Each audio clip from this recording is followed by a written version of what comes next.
नमस्ते दोस्तों, बहुत बहुत स्वागत है आप सबका लर्न वन के जावा के ये सेशन में, जहाँ पे हमारा डिस्कशन चल रहा है कंट्रोल स्ट्रक्चर्स पे। कंट्रोल स्ट्रक्चर्स में हम क्या डिस्कस कर रहे हैं? हम डिस्कस कर रहे हैं कि कंडीशनली अगर हमको स्टेटमेंट्स एग्जीक्यूट करवाने हैं तो क्या क्या तरीके हैं हमारे पास। हम सिंपल इफ एल्स, उसके बाद इफ एल्स इफ का लैडर देख चुके हैं। आज हम डिस्कस करेंगे नेस्टेड इफ। नेस्टेड इफ मतलब नेस्टिंग करना, मतलब क्या? किसी के अंदर डालना, उसको नेस्टिंग कहते हैं। तो नेस्टेड इफ मतलब हमारे पास ऑलरेडी एक कंडीशन तो है ही, अब उसके अंदर हमको दूसरी कंडीशन लिखनी है।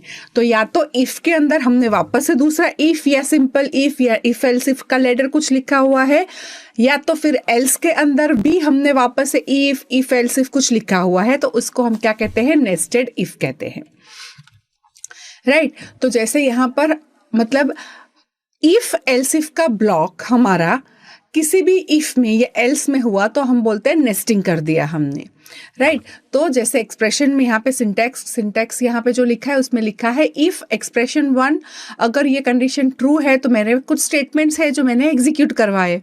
अब इसके विद इन मेरे पास क्या है? वापस से इफ एल्स इफ का कंडीशनल स्टेटमेंट्स है।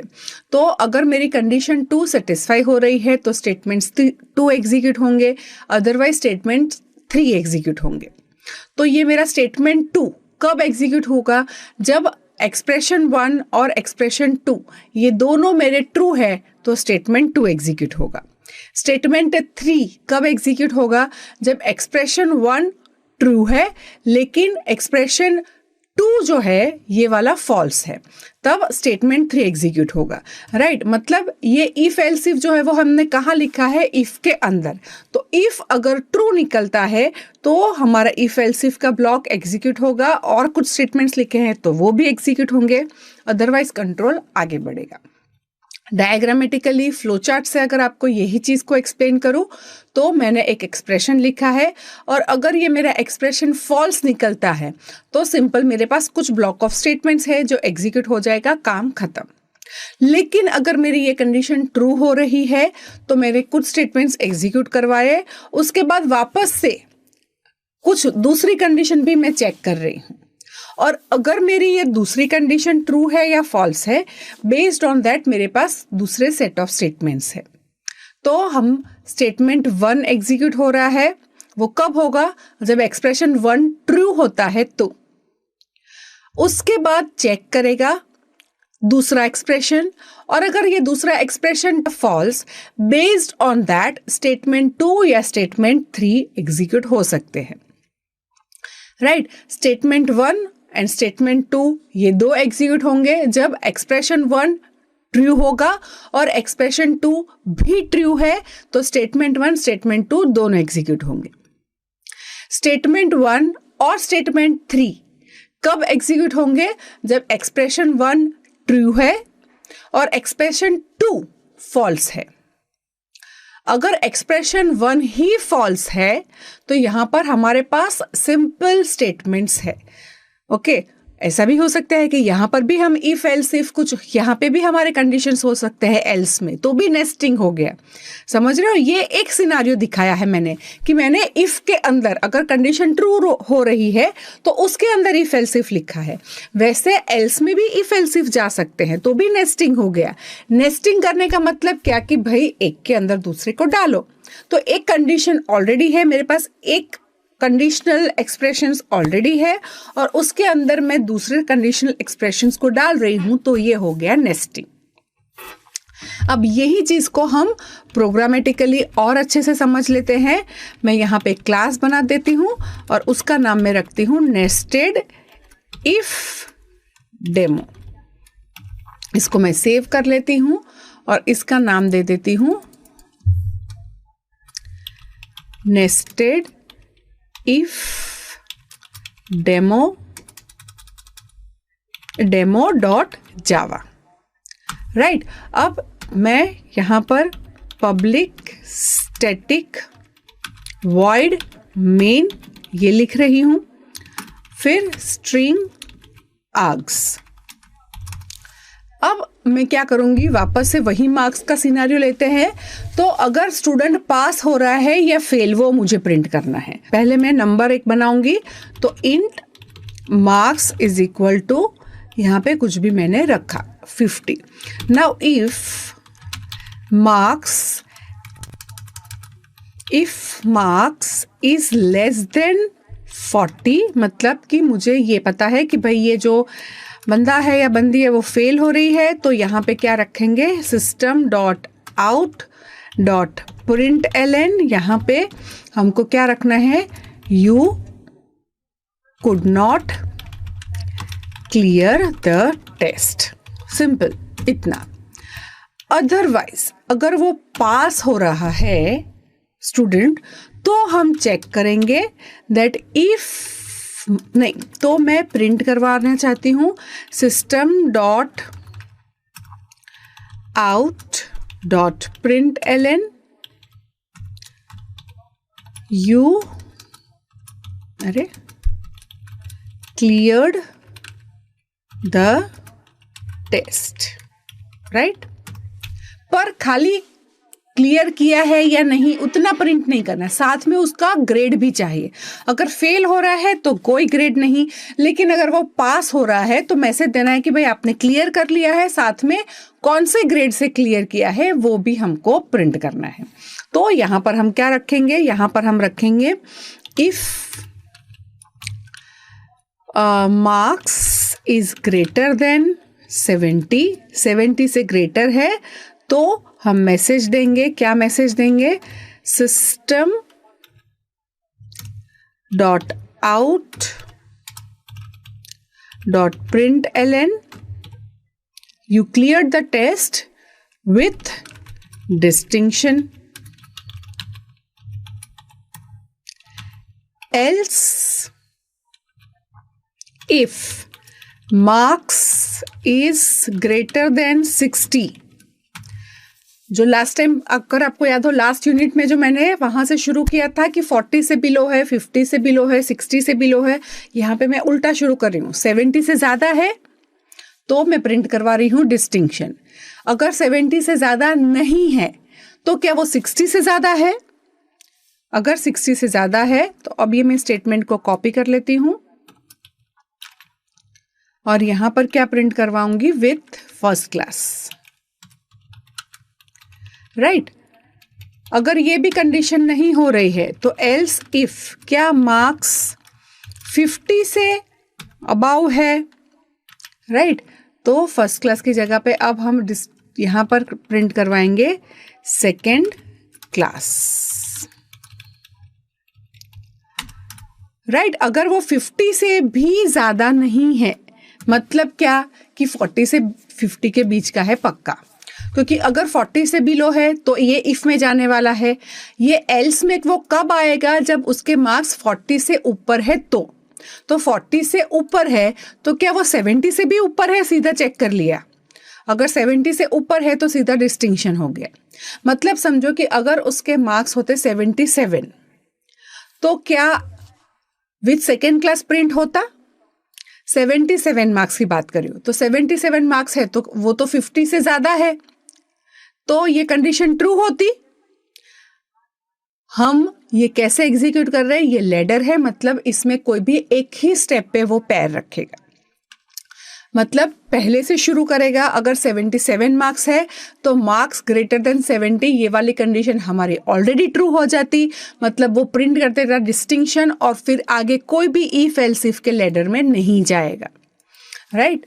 तो यहाँ पर एल्स कब आएगा, जब 40 से अबाव है लेकिन 70 से अबाव नहीं है, 50 से 60 से भी ज़्यादा नहीं है, 50 से भी ज़्यादा नहीं है, राइट। 70 से ज़्यादा नहीं, 50 से 60 से ज़्यादा नहीं, 50 से ज़्यादा नहीं, लेकिन 40 से ज़्यादा है, तभी वो एल्स में आ रहा है, राइट।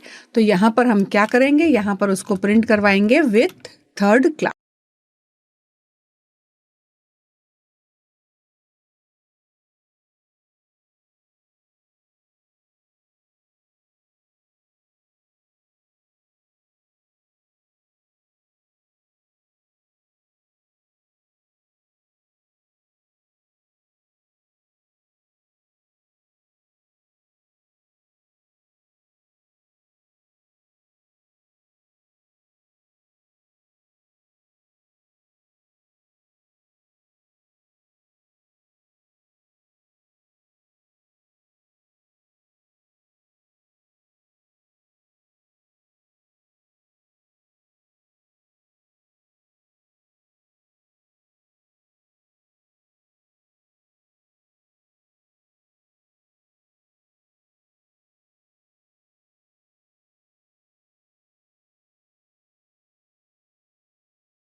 राइट। फिर ये हमारा खत्म हो गया एल्स का ब्लॉक, राइट। इसके बाद हमारा खत्म हो गया मेन का ब्लॉक, उसके बाद हमारा खत्म हो गया क्लास का ब्लॉक। फाइन। अब हम इसको क्या करेंगे, अब हम इसको कंपाइल करेंगे और फिर हम इसको रन करेंगे। So javac nested if demo dot Java compile हो गया। अब इसको मैं रन करूंगी। नेस्टेड इफ डेमो की क्लास फाइल को, you clear the test with third class, right. हमारे मार्क्स क्या है, हमारे मार्क्स है 50। मतलब ये वाला कंडीशन नो, एल्स वाला ब्लॉक यस। अब इसमें से कुछ भी उसको चेक करना है। तो 50 क्या 70 से ज्यादा है, नो। 60 से ज्यादा है, नो। 50 से ज्यादा है, नो। तो थर्ड क्लास आया। सपोज हमको ऐसा चाहिए कि एटलीस्ट जैसे ही 70 आ जाए तो डिस्टिंक्शन आ जाना चाहिए, जैसे ही आए तो डिस्टिंक्शन आ जाना चाहिए, जैसे ही 50 भी पहुंचा तो सेकेंड क्लास आ जाना चाहिए।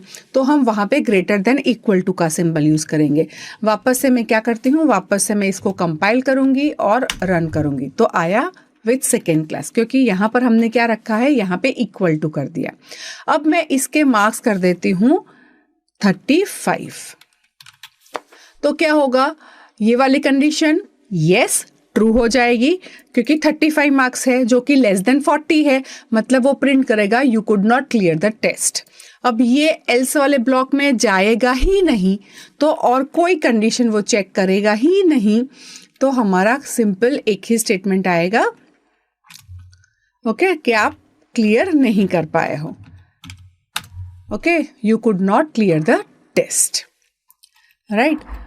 वापस हम एक और कंडीशन लेके एक बार चेक कर लेते हैं। मैं रखती हूँ मार्क्स को 95। तो 95 हो गए। 95 लेस देन 40 है, नो। अब 95 है, एल्स में जाएगा। एल्स में जाकर क्या यहाँ पर प्रिंट करेगा यू क्लियर द टेस्ट, क्योंकि ये वाला स्टेटमेंट कंडीशन नहीं है, यू क्लियर द टेस्ट। तो जैसे ही एल्स में आएगा you clear the test print हो ही जाएगा। फिर उसके साथ यहाँ पे हम चेक करेंगे क्या वो 70 से ज्यादा है। हमारे मार्क्स कितने हैं 95, तो ऑब्वियसली वो 70 से ज्यादा है, तो विथ डिस्टिंक्शन प्रिंट कर देगा। और फिर इफ यहाँ पर कितने भी और मैंने एल्सिफ लास्ट में एल्स लिखा है, कहीं पर भी वो जाएगा ही नहीं, राइट। और सिंपल यहाँ पर डिस्टिंक्शन प्रिंट कर देगा। इसको मैं क्लियर कर देती हूँ, कंपाइल कर दिया, रन करेंगे तो यू क्लियर द टेस्ट, ये वाला तो एल्स में आते ही प्रिंट हो ही जाएगा। अब बेस्ड ऑन हमारे मार्क्स क्या है, राइट, डिस्टिंक्शन उसने कंडीशन सेटिस्फाई करके प्रिंट करवा दिया, राइट। तो इस तरह से हमने क्या किया, इफ एल्सिफ का यहाँ पर नेस्टिंग कर दिया। फाइन। अगर इसी प्रोग्राम को मैं दूसरे तरीके से भी लिख सकती हूँ। कैसे दूसरा तरीका, ये वाला तरीका तो है ही, इसको मैं कमेंट कर देती हूँ, राइट, ताकि ये लॉजिक हमारे पास रहे। और इसके साथ अब मैं दूसरा तरीका भी लिखती हूँ। हमेशा समझो कि कोई भी काम करने का एक ही तरीका तो नहीं होता है। नॉर्मली सोचो कि चाय बनाते हैं, राइट, तो चाय बनाने के कितने अलग अलग तरीके हैं। कोई पहले चाय में पानी और दूध मिला के उबालते हैं। जैसे ही उबल जाता है पानी और चाय तो उसमें फिर चाय पत्ती डालते हैं, फिर चीनी डालते हैं, राइट। किसी का कोई और तरीका, कोई पहले पानी उबाल देता है, पानी उबलने के बाद उसमें चाय पत्ती डालता है, फिर जैसे ही चाय पत्ती के साथ थोड़ा सा कलर आ गया फिर उसमें दूध डालते हैं और फिर लास्ट में शक्कर डालते हैं। अच्छा, अब कोई और क्या कर सकता है, कोई और ही तरीका कि पानी में पहले से चाय पत्ती डाल के फिर उबालते हैं, फिर उसमें दूध डालते हैं, फिर उसमें चीनी डालते हैं। कोई लोगों का कोई और तरीका, वो क्या करते हैं, सब कुछ पहले से ही मिक्स कर देते हैं। जितनी भी चीजें चाहिए, एक कंटेनर तो चाहिए ही, कंटेनर लिया, कंटेनर में दूध डालो, पानी डालो, चाय पत्ती डालो, चीनी डालो, जो भी डालना है डाल दो, फिर उबालने रख दो, उबल के हो जाए रेडी तो चाय पी लो। तो चाय बनाने के जब इतने तरीके हैं तो ऑब्वियसली एक ही प्रोग्राम के भी बहुत सारे तरीके हो सकते हैं, राइट। आपके जैसा थॉट प्रोसेस, वैसे आप सोचोगे, वैसे आप लॉजिक, ये हमारा लॉजिक बना रहे हैं हम। तो लॉजिक हम कैसे बनाएंगे, जैसे हमारा दिमाग चलेगा, राइट। तो किसी का दिमाग ऐसे चलता है कि मैं पहले चेक कर लेता हूँ कि ये 40 से कम है या नहीं, और अगर 40 से कम नहीं है तो मैं बाकी की सारी कंडीशन चेक कर सकता हूं। अब किसी और का दिमाग ऐसे भी चल सकता है that if marks is greater than 40, पहले ग्रेटर देन 40 वाली कंडीशन लिख ली, ग्रेटर देन या इक्वल टू 40 है तो भी वो पास तो है ही। अब अगर 40 से पास ज्यादा है तो मैंने यहां पर मैसेज दे दिया system.out.println कि यू क्लियर्ड द टेस्ट, क्योंकि 40 से अबाव है। फिर हम यहाँ पे चेक करेंगे, क्या चेक करेंगे, अगेन यहाँ पे भी दो तरीके, या तो मैं नीचे से शुरू करके ऊपर जाऊं या ऊपर से शुरू करके नीचे आऊं कि 70 से ज्यादा है, 50 से ज्यादा है, 60 से ज्यादा है, इस तरीके से चेक कर सकती हूँ।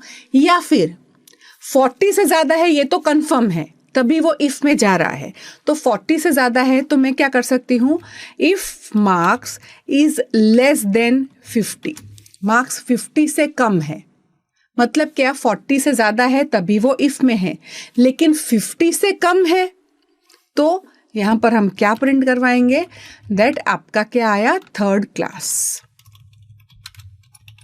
वही बात हो रही है, समझो, पर वो आपकी सोच पे डिपेंड है। यहाँ पे कोई लोग लिख सकते हैं मार्क्स ग्रेटर देन 70 तो डिस्टिंक्शन, फिर ग्रेटर देन 60, इस तरह से जा सकते हैं। या फिर कोई लोग क्या कर सकते हैं, अगर मार्क्स 40 से अबव है वो तो हमने कंफर्म कर ही लिया है, तो मार्क्स क्या 60 से बिलो है, सॉरी 50 से कम है तो थर्ड क्लास बोलेंगे, राइट। अदरवाइज एल्स, ये किसका एल्स है, अंदर वाले इफ का। So else if marks less than 60 तो यहां पे हम क्या बोलेंगे, with second class, right. Else if marks less than 70 तो हम क्या बोलेंगे, फर्स्ट क्लास। अदरवाइज हम क्या बोलेंगे, अदरवाइज हम बोलेंगे डिस्टिंक्शन। Getting this. तो यही लिखने के बहुत सारे तरीके हैं अलग अलग, राइट। फिर इफ खत्म हुआ, अब एल्स के अंदर हम क्या रखेंगे, एल्स के अंदर हम एक ही स्टेटमेंट रखेंगे, that sorry you could not clear the test. बात वही हो रही है, पहले इफ में कंडीशन लिखी तो वहां पे उल्टी लिखी कि मार्क्स लेस देन 40 है तो एक स्टेटमेंट, अदरवाइज बहुत सारे स्टेटमेंट, एल्स इफ का लेडर। यहाँ पे उल्टा लिखा कि मार्क्स ग्रेटर देन 40 है, अगर है तो फिर यहाँ पे भी हमने इस तरीके से लिखा, राइट। और फिर अगर मार्क्स 40 से कम है तो एक ही स्टेटमेंट है कि आप क्लियर नहीं कर पा रहे हो, लेकिन अगर 40 से अबव है तो वापस हमारे पास बहुत सारे तरीके हैं सोचने के लिए, ठीक है। अब ये चीज किसी को क्लियर नहीं होती है तो लोग क्या करते हैं, यहाँ पे जबरदस्ती का ये वाला लिखते हैं, दैट मार्क्स 50 से ज्यादा और 50 से कम लेकिन 40 से ज्यादा होने चाहिए। ये वाला statement if with third class कब होगा, विथ थर्ड क्लास तब आना चाहिए जब आपके मार्क्स एटलीस्ट 40 है और 50 से कम है, मतलब 40 से 50 के बीच में अगर आपके मार्क्स है तो आप थर्ड क्लास प्रिंट करने वाले हो। तो इस तरीके से दो स्टेटमेंट, ये एंड है ना, तो इस तरह से दो एक्सप्रेशन भी लिख सकते हो, दैट मार्क्स क्लैरिटी हमको रहे कि भाई मार्क्स 50 से कम है एंड मार्क्स 40 से ज्यादा है तो थर्ड क्लास है, ऐसे भी आप लिख सकते हो। लेकिन ये एक्सप्रेशन लिखना ये सिनारियो में जरूरी नहीं है। क्यों जरूरी नहीं है, क्योंकि हमको पता है कि मार्क्स ग्रेटर देन 40 होने पे ही ये पूरा ब्लॉक आने वाला है, तो वापस लिख के क्यों रिडंडेंसी इंक्रीज करना, क्यों वही के वही कोड को दोबारा लिखना, रिडंडेंट बनाना, राइट। तो जो लॉजिक में क्लियर नहीं होते हैं वो ऐसे यहाँ पर भी एंड लिख के एक ही एक चीज को दोबारा लिख रहे हैं। ये तो हमने लिख ही दिया है ना, वापस यहाँ पे लिखने की क्या जरूरत है ना। सिमिलरली कोई क्या करेंगे कि भाई 40 से 50 के बीच का नहीं है तो यहाँ आके फिर यहाँ पे एंड मार्क्स 60 से तो कम है ही, लेकिन क्या 50 है, एटलीस्ट 50 है, तो भाई एटलीस्ट 50 है तभी तो इफ एल्स इफ में आगे बढ़ रहे हो आप, नहीं तो यही वाले पे अटक जाते। तो ये स्टेटमेंट की ज़रूरत नहीं है, इसको हमको डिलीट कर देना है, राइट।